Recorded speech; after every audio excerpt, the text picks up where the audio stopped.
السلام عليكم، ازيكم حبايبي؟ عاملين ايه؟ يا رب تكونوا بخير. الفيديو بتاعنا النهارده مميز جدا وجميل جدا. تعالوا كده هاتوا شويه دقيق وشويه ميه علشان نعمل الجمال اللي انتوا شايفينه ده. شايفين الجمال؟ ما شاء الله. ينفع معاكي بقى في السندوتشات، هتعملي بيه الكريب، هتعملي بيه حاجات كتير جدا. النهاردة هنعمل عجينة الكريب الاقتصادية، اقتصادية من الدرجة الأولى، يعني من غير بيض ولا زبدة، بشوية مية وشوية دقيق هنعمل الجمال اللي انتوا شايفينه ده. وأقولك كده على خطوة تعمليها ينفع معاكي زي العيش السوري كده للسندوتشات في المدرسة. هنعمل بقى منه الكريب زي الجاهز وأحلى كمان. شايفين الجمال؟ يلا بينا نسمي الله ونشوف هنعمل ايه مع بعض عشان ما اطولش عليكم الفيديو. بس لو عجبكم الفيديو ما تنسوش اللايك والشير والاشتراك في القناة وتفعيل زر الجرس على الكل عشان يوصلكم كل فيديوهاتنا اول باول. ان شاء الله تستفادوا منها. انا معايا هنا نص كيلو من الدقيق متعدد الاستخدامات، حوالي كده 3 كوبايات ونص من مج الشاي اللي موجود عندنا في كل بيت. ضفت معاهم معلقة صغيرة مش مليانة من الملح، وضفت كمان حوالي كده 3 معالق كبار من الزيت، حوالي 25 جرام. وهضيف كوبايتين من المية في الاول كده ونقلب الدقيق كويس جدا، ونشوف نضيف المية بالتدريج لحد ما نوصل لقوام هوريهولكم دلوقتي، وازاي تعرفي ان العجينة بتاعتك كده مظبوطة معاكي. كمان بسيبلك المقادير كلها مكتوبة في صندوق الوصف تحت الفيديو بالكوباية وبالجرام، علشان لما تيجي تجربي الوصفة تطلعي على المقادير وتطلع ناجحة معاكي من اول مرة ان شاء الله. زي ما شفتم معايا كده انا جبت كوباية كمان من المية ونزلت بنصها بالشكل ده، وبقلب زي ما انتوا شايفين كده. هضيف باقي كوباية المية ونقلب كويس جدا، وهوريكم ازاي توصلوا لعجينة كريب تكون كده القوام بتاعها مظبوط ومش محتاجة اي سوائل تانية. هنقلب بس كويس الدقيق والمية مع بعض. وكمان لو حسيتي ان في كتل كده في العجينة هقولك برضو تعملي ايه واحنا شغالين كده مع بعض، عشان العجينة بتاعتك تطلع ناعمة معاكي كده والكريب يكون جميل معاكي. انا جبت هنا الكوباية الرابعة اخدت نصها. هقلب بقى بالشكل اللي انتوا شايفينه ده. اهم حاجة نقلب ونضيف المية بالتدريج بالشكل ده علشان نوصل لعجينة تكون مظبوطة. حتى لو انتي عارفة مقدار المية بالظبط لازم نضيفها بالتدريج زي ما انتوا شايفين كده، لان اوقات الدقيق بيختلف. ضفت بقى اخر شوية مية كانوا معايا وبقلب بالشكل ده. هتجيبي بقى اي معلقة او اي كبشة كده وتغلفي بيها الخليط بالشكل ده وتعملي الخط ده. لو لقيت الخط كده فصل والعجين ملحمش مع بعضه او ما وصلش لبعضه، تبقى كده العجينة بتاعتك مظبوطة. وتلاقي العجين كده غلف المقصوصة بتاعتك او الكبشة بتاعتك بالشكل اللي انتوا شايفينه ده، يعني ما هوش تخين قوي عليها ولا هو ساب من عليها ونزل خالص كده. طبعا لو هو تخين قوي هتزودي مية، لو هو خفيف هتزودي دقيق. عشان كده بقولك نزود المية بالتدريج واحدة واحدة. تعالوا بقى نعمل الخطوة دي علشان لو العجينة بتاعتنا كده فيها كتل من الدقيق ما تقلبتش كويس او فيها قطع عجين كده، المصفى كده هتنزل لنا الخليط يكون ناعم مفيهوش اي كتل. واحنا برضو بنقلب بالمعلقة كده، لو لقيت الكتل هتتفكك معاكي بكل سهولة. يعني لو اول مرة بتعملي عجينة الكريب وبقى فيه شوية كتل كده في العجينة ما تقلقيش خالص، هات المصفى وصفيها، هتبقى العجينة معاكي ناعمة وخفيفة وجميلة جدا. شايفين انا نزلت بقى كل الكتل هرستها خالص، نزلت معايا من المصفى بالشكل اللي انتوا شايفينه ده. خلاص كده الخليط بتاعنا جاهز معانا. تعالوا نشوف هنعمل فيه ايه بعد كده. شايفين القوام بتاعه عامل ازاي؟ شايفين المعلقة بتتغلف بالخليط ازاي؟ هو ده القوام المظبوط اللي انا عايزاه.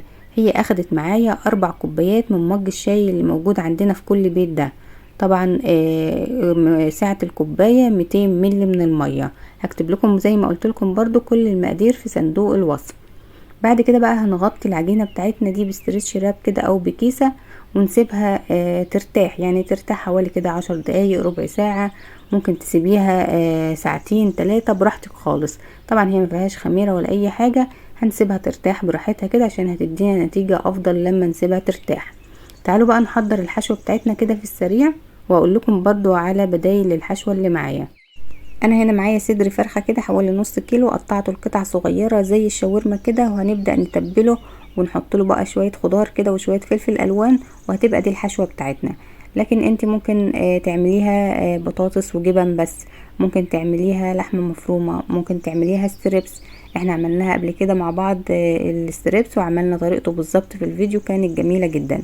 النهاردة حبيت كده اعمل حاجة في السريع، فشوحت معايا صدر فرخة كده بالشكل اللي انتوا شايفينه ده في معلقتين كبار كده من الزيت، وضفت بقى رشة صغيرة من الفلفل الاسود، نص معلقة صغيرة من الملح، معلقة صغيرة من بهارات الفراخ، معلقة صغيرة من البابريكا، معلقة صغيرة من البصل البودر، معلقة صغيرة من الثوم البودر.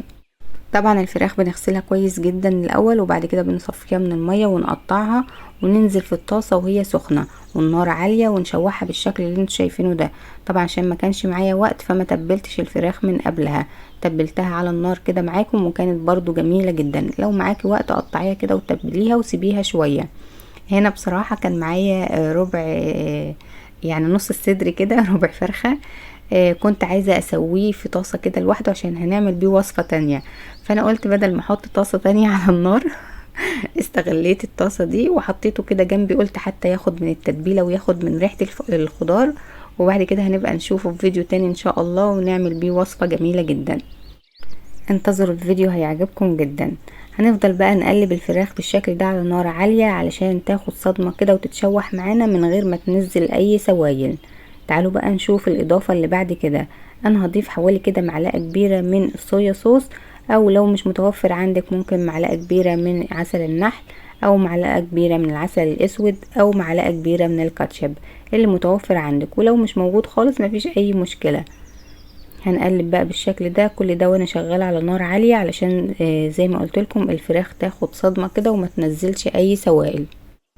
وفي الوقت بقى اللي الفراخ بتتشوح فيه على النار كده هحضر معايا الخضار اللي هضيفه للفراخ. انا معايا هنا بصلايه متوسطه او كبيره يعني شويه، قطعتها لشرايح كده برفيعه بالشكل ده، ومعايا فلفل الوان بقى احمر واصفر واخضر، قطعتهم برضو لشرايح رفيعه زي الفراخ والبصل بالشكل ده، ممكن تقطعيهم التقطيعه اللي انت عايزاها. هنزل بالبصل بقى شويه كده في الاول واديله تقليبه، وبعد كده ننزل ببقيه الخضار ونشوف هنعمل ايه دلوقتي. طبعا انا بنزل بالبصل لما تكون الفراخ اتشوحت تماما ونشفت كده خالص وحسيتها اخدت لون كده خفيف، بنزل بالبصل يدوب ثانيه كده اديله تقليبه يدبل معايا، وبعد كده هنزل بباقي الخضار اللي معانا. طبعا الخضار ده اختياري، ممكن تضيفي اي خضار تاني انت حباه، ولو مش حابه تضيفي اي خضار خالص مفيش اي مشكله. هدي تقليبه كده للخضار مع الفراخ والبصل، وهدي بقى النار خالص واسيبها كده حوالي 10 دقايق. انتوا عارفين طبعا ان الفراخ ما بتاخدش وقت كبير في التسويه، فبنسيبها كده 10 دقايق وبعد كده بنطفي عليها وبنسيبها لما تبرد تماما بقى. وتعالوا نشوف العجينه بتاعتنا. هنا العجينه بعد ما سيبناها ارتاحت كده، تعالوا اوريكم السمك بتاعها والقوام بتاعها. شايفين؟ هو ده القوام المظبوط للعجينه بتاعتنا. طبعا لو انت حابه تسوي الكريب في وقت تسويه الفراخ مفيش اي مشكله خالص، انا حبيت بس اوريكم العجينه لوحدها بالتفصيل في الاول وبعد كده وريتكم الفراخ، لكن انا في نفس الوقت كنت شغاله الاتنين جنب بعض علشان بس انجز في الوقت معايا.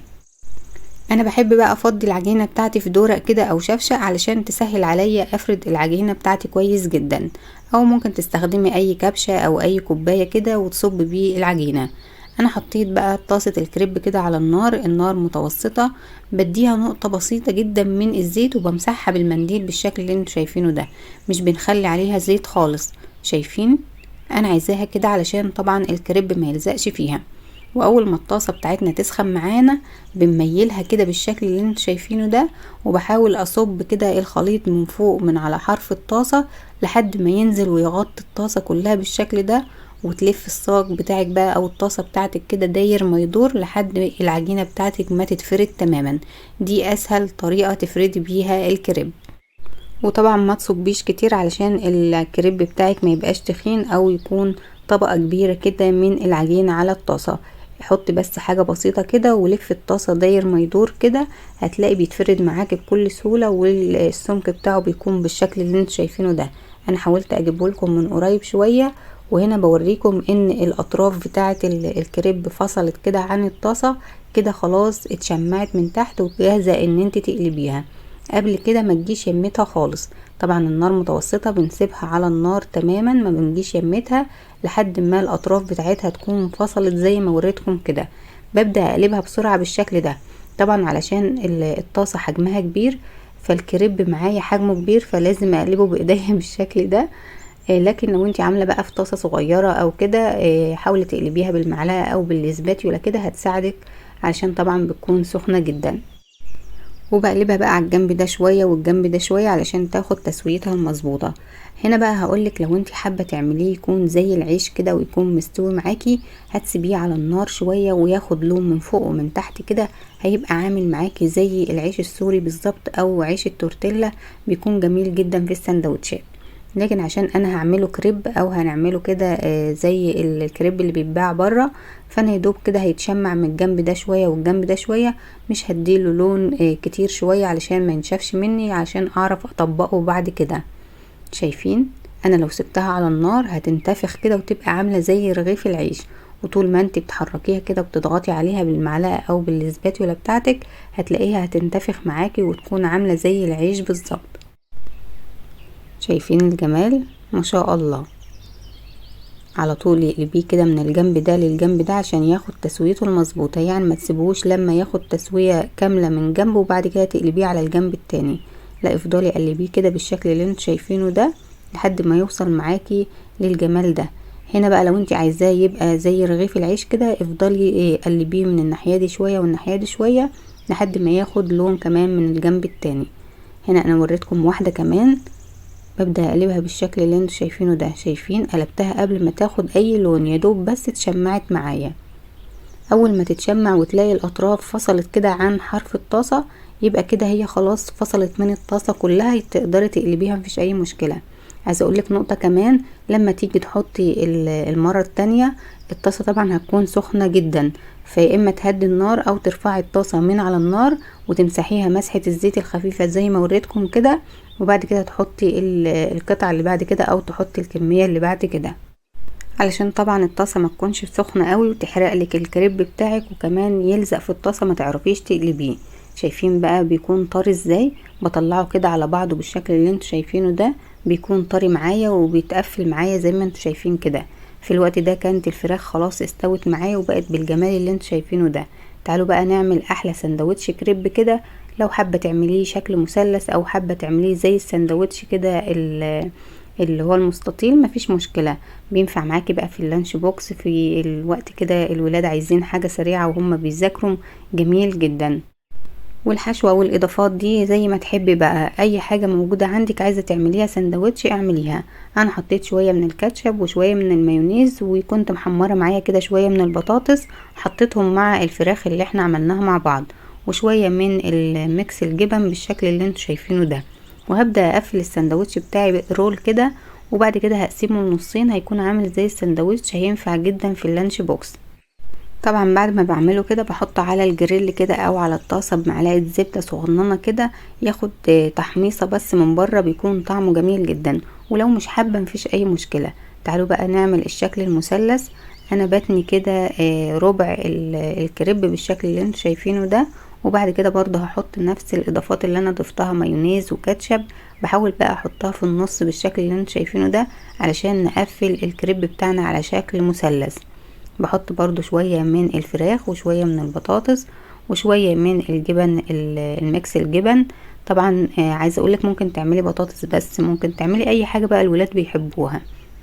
شايفين بالشكل ده؟ هبدأ اقفلها بقى شكل مثلث بالشكل ده. شايفين الجمال ما شاء الله، زي الجاهز واحلى كمان. هناخده بقى ونحطه كده على الطاسة بتاعتنا على النار، نار متوسطة كده، حوالي دقيقتين 3 على الجنب ده شوية والجنب ده شوية لحد ما ياخد لون اصفر كده خفيف بالشكل اللي انتوا شايفينه ده.